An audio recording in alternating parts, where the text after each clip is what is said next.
tempatnya pedesaan. Nah, gue nyetok nasi duluan. Oh iya, ini sayurnya ya. Ini bukan sayur ya, ini sup nila ting-ting namanya. Jadi kenapa ting-ting? Karena mungkin masih ting-ting. Dan ini penyajiannya juga di tempat kelapa ya, di batok kelapa muda. Cobain dulu nih supnya nih. Wah iya tuh ikan nila tuh kelihatan tuh ya dalamnya tuh. Wah, unik banget.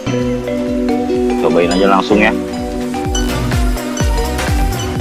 Rasanya ada asem-asemnya, seger, dan banyak bawang merah berasa ya, karena emang banyak banget. Sini gue cobain juga nih langsung dagingnya ya. Dan sekarang langsung ke yang utama nih dia. Ini sih udah 5 sendok 2. Ini dia, ini gurame goreng cobek. Tuh lihat aja dari tampilannya aja udah menggugah selera ya. Kita dari mana nih? Dari sini aja ya. Nih gue duluan ya, acak-acak ya. Boleh ya. Terus nih, ini agak susah nih.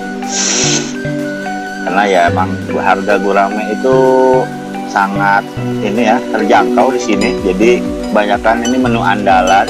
Sob, ini yang ramean sama keluarga atau teman-teman itu bisa pesen paket liwet ngampar namanya itu. Jadi itu pakai daun pisang, jadi kayak ngeliwet dah. Itu 8 orang dan harus dipesan lebih awal sih, H-3 gitu. Jadi diinformasi. Tapi biasanya itu yang di order itu yang sama keluarga itu paling paket liwet kastrol lumpat itu untuk 4 orang itu siang. Jadi on the spot pun bisa langsung datang langsung pesen tuh bisa gitu. Jadi mana dia nih gurame gue? Kita cobain ya guramenya. Dia nih guramenya sob. Gurame cobek. Langsung. Gini ya.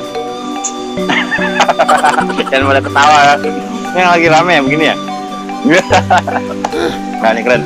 Ini asli enak banget guramenya. Langsung aja ya. Jadi guramenya itu digorengnya pas, cabenya pedes ya. Terus bumbu-bumbunya juga berasa banget ini. Mantap lah, digorengnya juga agak garing jadi nggak nyek ya, jadi pas banget ini.